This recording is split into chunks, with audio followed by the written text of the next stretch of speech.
What's up, tribe? How you guys doing? Go ahead and hit that subscribe button. I hope you like this video. This is Big Brother season 25, episode 21, rant and review. So listen, it is the power of veto. But let's get into some of the things that's going on in the house. So first of all, I know a lot of y'all, because not a lot of y'all, but some of y'all were leaving comments about Corey, and y'all were like, I know Jared, he ain't really the best player, but, Corey was doing the same thing, blah, blah, blah. Now, listen, let me say this. I don't disagree. Everybody's in 20 alliances, and everybody is talking and doing all that. That's what Big Brother is, right? But here's the thing about Big Brother. He who squeals first squeals the loudest. So the fact that Corey orchestrated that situation, whether he meant to or not, but the way it fell, and Jared was exposed the way he was exposed right before the eviction and was able to flip the house, that is classic, and that is some serious gameplay. And I ain't mad at Corey about it, right? Corey was able to flip that whole house because baby Miss Felicia was getting ready to say bye-bye. And Corey sat down and was like, wait a minute. If 1 + 1 is 2, and 2 + 2 is 4, how the hell do we get to 7? So I get it. But baby, that's how I'm feeling. Now, the other great thing that came out of this whole Corey situation, Corey, Jared breakdown, is all of the alliances are now realigning, right? Izzy is gone, which is sort of left Cirie a little exposed, right? Miss Felicia now has found out that for real, Cirie really was never going to save her. Jared was never going to save her. And that they're not the allies that she thought she had. And so now her and Mimi done align. And they are in the final two. Cirie and Jared kind of had a back against the wall. And they're trying to realign and figure this whole thing out. Because let's be clear. Izzy and Cirie, because I don't count Jared, they was running that house. Like, they clearly were running that house. And like Corey said, yeah, all of us are in different alliances, but you were the only one where people were acquiescing to what it is that you wanted. And you were successful in running that house the majority of the season. America and Corey, of course, are solid. Jag and Matt are sort of on an island because they're like, well, we know Blue is over there with Cirie and Jared. We'll get back to that. And, of course, Corey and America have their whole showmance thing going on. Child Bowie Jane don't count because she just don't count. She gonna mess around and float away to the end though. But anyway.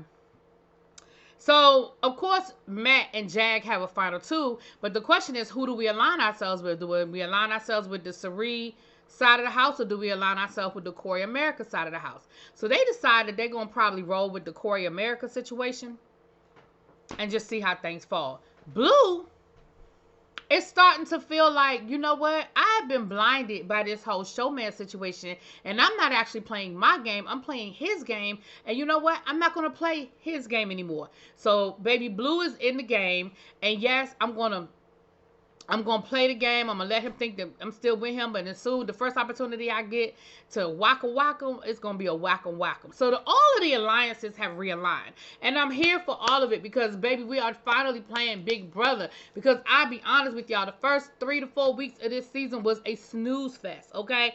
I was over all of it, and I was sick of it. But, baby, we are now playing some Big Brother. So Cameron is not fooled by anything that is going on. He knows that he is in for the back door. He knows that Jared is coming for him. And basically, he has tried everything. But here's the thing, Cameron. I was excited about what you did in your HOH. I was here for all of it. Y'all know I was. But unfortunately, when you take a swing and you miss, you leave yourself exposed. That's why people, when they become HOH, they make the safe decisions. It's hard to make that swing because you know the next week the power shifts and you're unprotected. So you taking that swing and putting Felicia and Izzy on the block, it was a brilliant. I was here for it. I mean, it perked me right up. But child, they already didn't like you to begin with. They was already coming for you to begin with. And so I ain't mad at you for saying, well, I'm taking somebody out. Like, if I go, I ain't going by myself. I'm taking somebody out with me. And you taking Izzy out of the game, it did realign the house, okay? Moving on.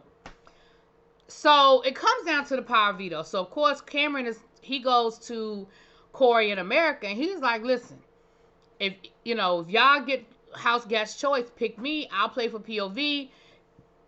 If I win POV, I'm protected, and I take one of you guys down, and it forces them to put somebody else up, and then we can just kind of campaign from there. That's really not a bad plan. But of course, Corey and America are like, got a better plan.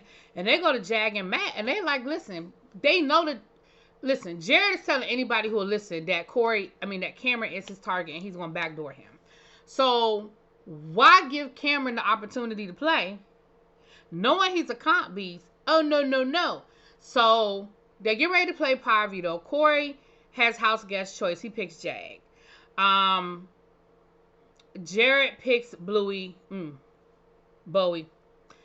then it comes down to America. Damn if America don't pick Cameron's name, child. And baby, so they played through the veto competition, whatever. It was just the feet and the sweat, and they had to put the sweat in the bucket and get the child, who cares? And it came down to Jared was in third place. And baby, Cameron was in second place. So you see how he almost won Power Veto again? But Jag ultimately wins Power Veto. And he takes Corey down. He said, listen, I had a choice between Corey and America. I take Corey down because I think America has the better chance of staying up on the block over, he was like, Corey did ruffle some feathers and the house could flip. So I put America, I figure that's safe. And of course, Cameron goes up as the replacement. But before I get off of here, I hope y'all are still watching. Did y'all catch Julie Chen Movez's appearance down to the Watch What Happens Live? Now, she has a new book out. So she's been doing a lot of press. And I feel like some things that she's been saying. Now, if y'all remember when Julie left the show, The Talk, and the big thing was, she stayed on Big Brother, but she left The Talk. We were all under the impression, at least I was, I can't speak for y'all, I was under the impression that she voluntarily left The Talk. And so it was like, well, why did she choose to stay with Big Brother? And it was all these things, she owns Big Brother, or Big Brother's her show, like all these different things swirled around. Well, she cleared it up. She said, no, basically I was fired. After everything happened with her husband, and her husband had to step down as head of CBS, she said 2 of her co-hosts on The Talk basically went to upper management and was like, if she stays, we walk. We're not going to show up and we're not going to film with her. Now, Andy tried to get messy and tried to get her to reveal who it was. And she wouldn't reveal who it was, but I'm pretty certain that one of them people was Sharon Osbourne. Now, I ain't sure who the other person is because her whole book is about her finding God and her faith. And she said at this point, I've pretty much forgiven everybody, so I ain't really trying to be messy. But I guess we could probably Google back and see who was on the show at the time and figure out who it was. Now, she said that she talks to Eve. Eve has moved back to London, living her best life. She said that she talks to Cheryl Underwood on a regular basis, and she's talked to Aisha Taylor. So that doesn't really tell us who was the other person that went to HR on her. But that's why she never left Big Brother, because it was never a question of her leaving the network and her leaving her jobs at the network. It was a question of just particularly The Talk, because people went to HR and was like, if she stays, we leave, kind of thing. Again, it is just my speculation that Sharon Osbourne was one of them. I'm not really sure who the other person is. I don't feel like Eve would have. I don't see that being an Eve thing, but you just never know. Who y'all think the other person was? Anyway, moving on. The other thing that she revealed was that her and Leah Remini did not speak for like 7 years after Leah left The Talk, because she said that, Leah was a part of a whole movement to try to get her fired after the first season, because they felt like she was trying to produce the show. Here's the thing. Her husband was the head of the network. It's always hard to work with the boss's wife, because you kind of feel like I'm under a microscope. And even though she may not have consciously been producing the show, the fact that everybody there knew that that she had the hotline to her husband, like if she made a suggestion, it probably felt like more than a suggestion, right? And so it's always hard to be in that situation. And I do remember that after that first season, Leah Remini and Holly Robinson Peete were both fired. And that was back in the days when people used to actually tweet and stuff and really put their business out there sometime. And I remember Holly Robinson tweeting about that experience and how she was in her dressing room and she was left in her dressing room, and then she found out that she was getting fired, and it was a whole situation.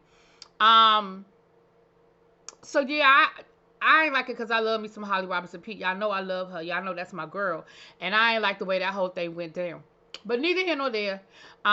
She said that she forgave everybody now because she done found Jesus. Let me know what you think. Talk to you later. Peace.